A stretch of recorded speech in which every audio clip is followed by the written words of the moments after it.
भाग्य का लिखा कभी नहीं मिटता। ये कहावत है कि जो कुछ हमारे भाग्य में लिखा होता है उसे बदलना हमारे बस में नहीं होता। यह विचार जीवन की अनिश्चितताओं और पूर्व निर्धारित घटनाओं को स्वीकार करने की ओर संकेत करता है। जीवन में कई बार ऐसे हालात आते हैं जो हमारी योजना या प्रयासों के बावजूद हमारी इच्छा के अनुसार नहीं होते। क्या ये सच है कि जो भाग्य का लिखा कभी नहीं मिटता? जो भाग्य में लिखा है उसे कोई नहीं टाल सकता। तो दोस्तों, आइए इस कहानी की माध्यम से हम इसे समझेंगे। दोस्तों, कहानी प्रारंभ करने से पहले आपको विनती है कि आप इस वीडियो को एक लाइक कर दीजिए और चैनल को सब्सक्राइब नहीं किया है तो सब्सक्राइब कर दीजिए। दर्शक बंधु, आपको विनती है कि यह कहानी को बीच में मत छोड़े, क्योंकि यह कहानी एक ज्ञानवर्धक कहानी है। ये कहानी में आपको बहुत कुछ सीख मिलेगी। एक गांव में एक बहुत ही विद्वान पंडित निवास करता था। एक दिन वह अपने बचपन के मित्र से मिलने दूसरे गांव जा रहा था। उसका मित्र बचपन से ही गूंगा था और एक पैर से विकलांग था। पंडित का मित्र का घर काफी दूर था और रास्ते में कई छोटे छोटे गांव आते थे। पंडित अपनी धुन में मग्न चलते जा रहा था। रास्ते में उसकी मुलाकात एक व्यक्ति से हुई जो प्रतीत होता था कि किसी का इंतजार कर रहा था। वह व्यक्ति पंडित के साथ चलने लगा। उस व्यक्ति को देखकर पंडित अत्यंत प्रसन्न हुआ। उसे लगा कि अगर वे दोनों साथ चलेंगे तो यात्रा सरल और सुखद हो जाएगी। बातचीत प्रारंभ करने हेतु पंडित ने उस व्यक्ति से उसका नाम पूछा। उसने अपना नाम धर्मराज बताया। पंडित को ये नाम थोड़ा असामान्य लगा, लेकिन उसने और कोई प्रश्न पूछना उचित नहीं समझा। दोनों साथ साथ धीरे धीरे आगे बढ़ते रहे। कुछ समय बाद वे एक गांव में पहुंचे जहां खबर फैल गई कि एक बैल ने एक व्यक्ति को अपने सींगों में फंसाकर मार डाला है। जैसे ही यह घटना घटी, धर्मराज पंडित के पास लौट आए और फिर दोनों ने अपनी यात्रा जारी रखी। चलते चलते वे अंततः अपने गंतव्य गांव के द्वार पर पहुंच गए। उस गांव के बाहरी इलाके में एक विशाल और भव्य मंदिर स्थित था। वहां विश्राम की समुचित व्यवस्था थी जो अत्यधिक आकर्षक लग रही थी। पंडित के मित्र का घर अभी काफी दूर था और अंधेरा घिरने वाला था। पंडित ने धर्मराज से कहा, अंधेरा होने वाला है, हम लोग दिन भर चलने से थक चुके हैं और भूख भी लगी है, इसलिए हम लोग यहीं भोजन कर सकते हैं और आराम कर सकते हैं। फिर सुबह हम अपनी यात्रा पुनः आरंभ करेंगे। धर्मराज ने सहमति जताते हुए कहा, ठीक है, मुझे इस गांव में किसी को कुछ जरूरी सामान देना है। आप भोजन कर ले और आराम करें, मैं बाद में आकर खाना खा लूंगा। ये कहकर वह वहां से चला गया। हालांकि धर्मराज के जाने के कुछ ही देर बाद गांव से धुआं उठता हुआ दिखाई देने लगा और कुछ समय पश्चात पूरा गांव आग की चपेट में आ गया। पंडित ने आश्चर्यचकित होकर सोचा कि जहां भी धर्मराज जाता है वहां कोई न कोई अनहोनी अवश्य घटित होती है। इस व्यक्ति के साथ कुछ अवश्य गड़बड़ है। फिर भी पंडित ने रात को धर्मराज से कुछ भी पूछना उचित नहीं समझा और दोनों सो गए। सुबह होते ही दोनों फिर अपनी यात्रा शुरू करते हैं। कुछ देर चलने के बाद रास्ते में एक गांव आता है। धर्मराज ने फिर पंडित से कहा कि आप आगे चलिए, मुझे इस गांव में अपने मित्र से मिलने जाना है। मैं अपने मित्र से मिलने के बाद रास्ते में आपसे मिलूंगा। ये कहकर धर्मराज वहां से चले गए। लेकिन इस बार पंडित आगे नहीं गए। वह वहीं खड़े होकर धर्मराज को देखते रहे कि वह कहां जा रहे हैं और क्या कर रहे हैं। फिर कुछ देर बाद लोगों की आवाजें सुनाई देने लगी कि किसी व्यक्ति को सांप ने काट लिया है और वह मर गया है।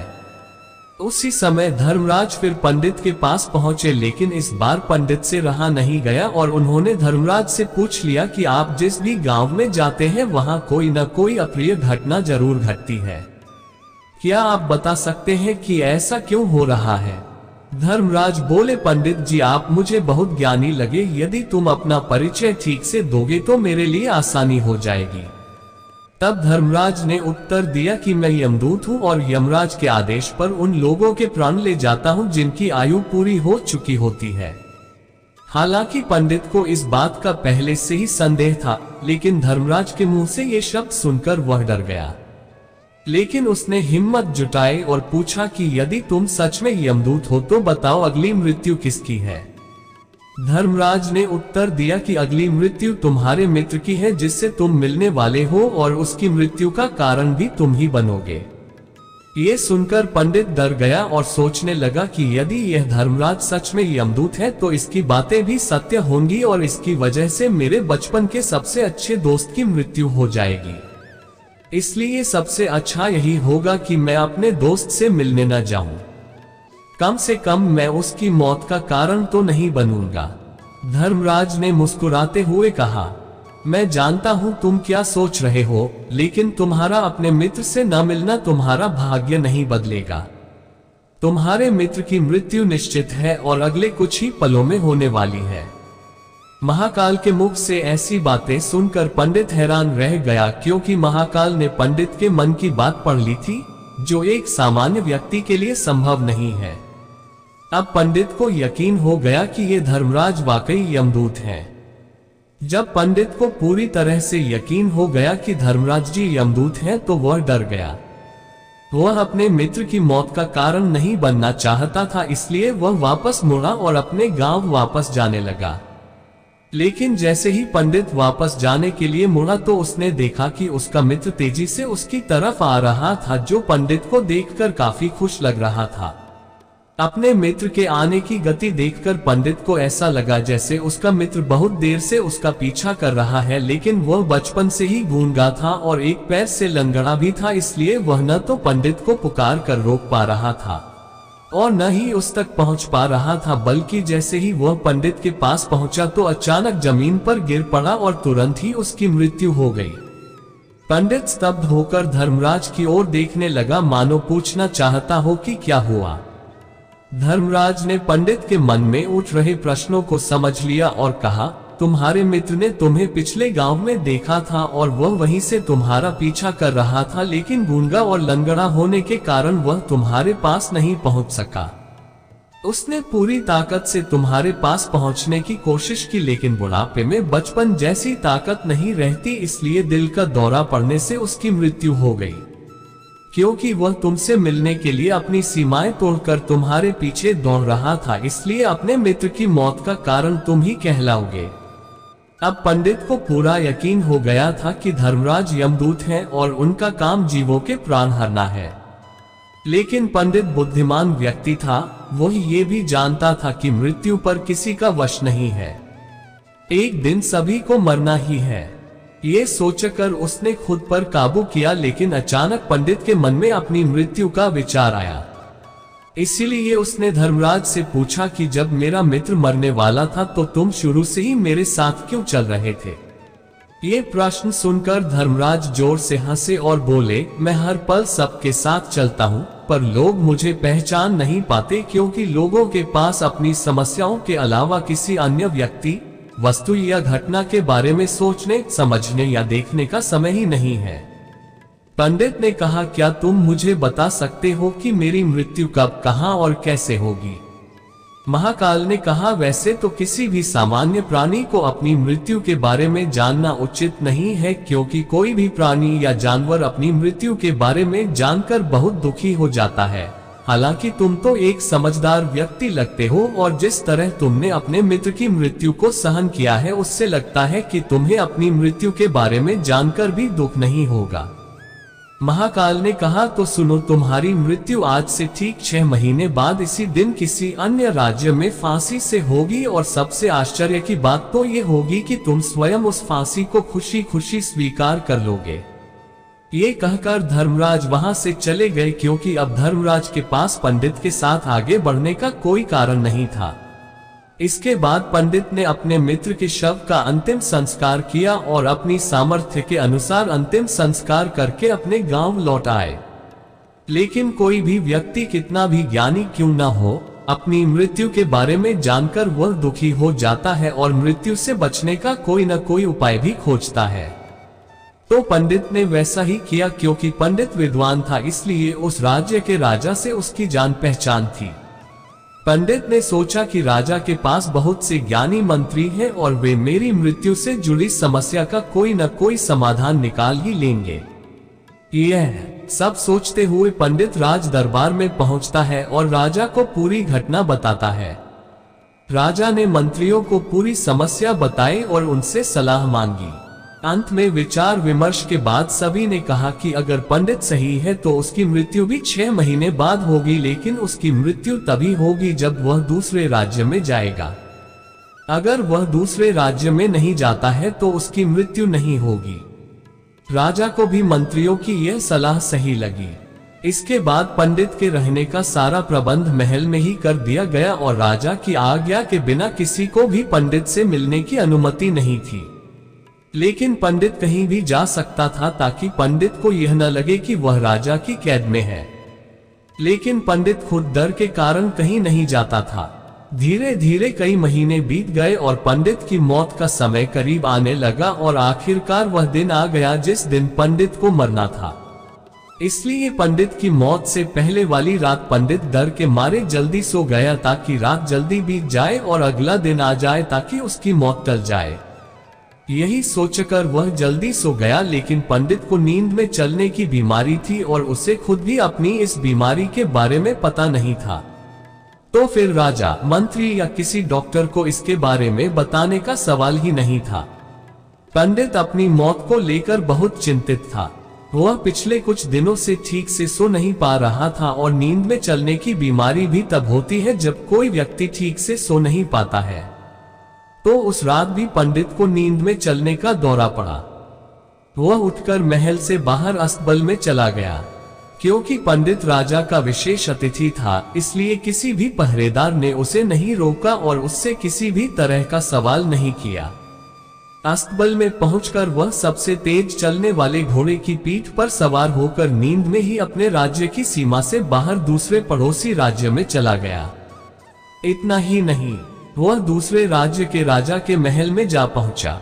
उस महल के पहरेदार ने भी उसे नहीं रोका और उससे कोई सवाल नहीं किया। रात अधिक होने के कारण सभी लोग गहरी नींद में थे। पंडित सीधा राजा के सैन्य कक्ष में गया जहां राजा और रानी सो रहे थे। पंडित वहीं जाकर सो गया। सुबह जब राजा ने पंडित को रानी के बगल में सोते हुए देखा तो राजा को बहुत गुस्सा आया। राजा ने पंडित को कैद करने का आदेश दिया। पंडित को गिरफ्तार कर लिया गया, लेकिन पंडित स्तब्ध था और उसे समझ में नहीं आ रहा था कि वह दूसरे राज्य और राजा के सैन्य कक्ष में कैसे पहुंच गया। लेकिन वहां उसकी बात सुनने वाला कोई नहीं था। अगली सुबह राजा ने पंडित को दरबार में पेश करने का आदेश दिया। कुछ देर बाद पंडित को दरबार में लाया गया। पंडित को देखते ही राजा इतना क्रोधित हुआ कि उसने उसे फांसी पर चढ़ाने का आदेश दे दिया। मृत्युदंड की सजा सुनकर पंडित कांप उठा, लेकिन फिर भी हिम्मत जुटाकर उसने राजा से कहा, महाराज, मुझे नहीं पता कि मैं महल में कैसे पहुंचा। मुझे ये भी नहीं पता कि मैं आपके सेना कक्ष में कैसे पहुंचा और आपके महल के किसी रक्षक या सैनिक ने मुझे क्यों नहीं रोका, लेकिन मुझे इतना जरूर पता है कि आज मेरी मृत्यु होने वाली है और ऐसा ही होने वाला है। राजा को ये बात थोड़ी अजीब लगी और उन्होंने पंडित से पूछा कि तुम्हें कैसे पता कि आज तुम्हारी मृत्यु होने वाली है। राजा के इस प्रश्न के उत्तर में पंडित ने राजा को पिछले 6 महीने की पूरी घटना बता दी और कहा, महाराज, क्या किसी साधारण व्यक्ति में इतना साहस नहीं होता कि वह राजा की मौजूदगी में राजा के सेना कक्ष में रानी के साथ सो सके। राजा को पंडित की बातों में कुछ तर्क नजर आया, लेकिन उसने सोचा कि मौत से बचने के लिए वह धर्मराज और उनकी मृत्यु की भविष्यवाणी की कहानी गढ़ रहा है।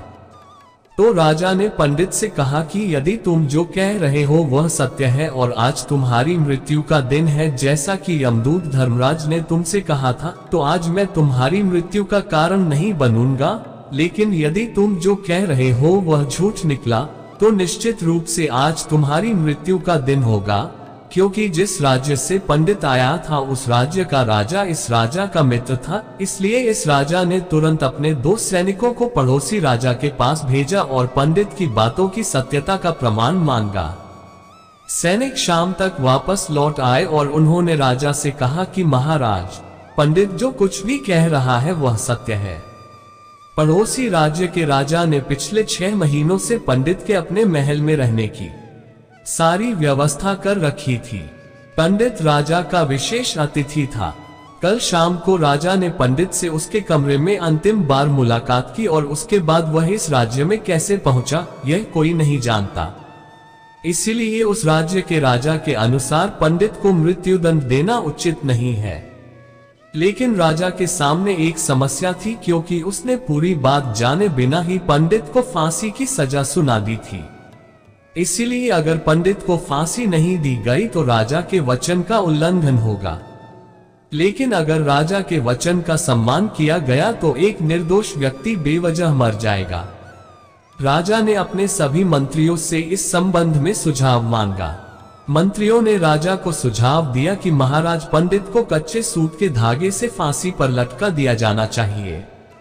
इससे आपके कथन का सम्मान भी होगा और पंडित को कच्चे सूत के धागे से फांसी नहीं लगेगी और उसकी जान भी बच जाएगी। राजा को मंत्रियों का ये सुझाव पसंद आया और उन्होंने ऐसा ही करने का आदेश दिया। पंडित के लिए कच्चे सूत के धागे से फंदा बनाया गया और नियमानुसार पंडित को फांसी दी जाने लगी। सभी लोग बहुत खुश थे कि न तो पंडित मरेगा और न ही राजा का वचन व्यर्थ जाएगा। पंडित को भी पूरा विश्वास था कि सूत के धागे से उसकी मृत्यु नहीं होगी। पंडित फांसी पर लटकने के लिए तैयार हो गया, क्योंकि धर्मराज ने भविष्यवाणी की थी कि तुम अपनी फांसी स्वयं स्वीकार करोगे। लेकिन जैसे ही पंडित को फांसी दी गई, सूत का धागा टूट गया, लेकिन टूटने से पहले वह अपना काम कर चुका था। सूत के धागे के झटके से पंडित की गर्दन की एक नस कट गई और पंडित दर्द से जमीन पर पड़ा रहा।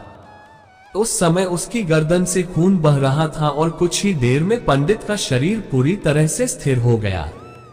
सभी लोग हैरान थे और पंडित को मरते हुए देख रहे थे।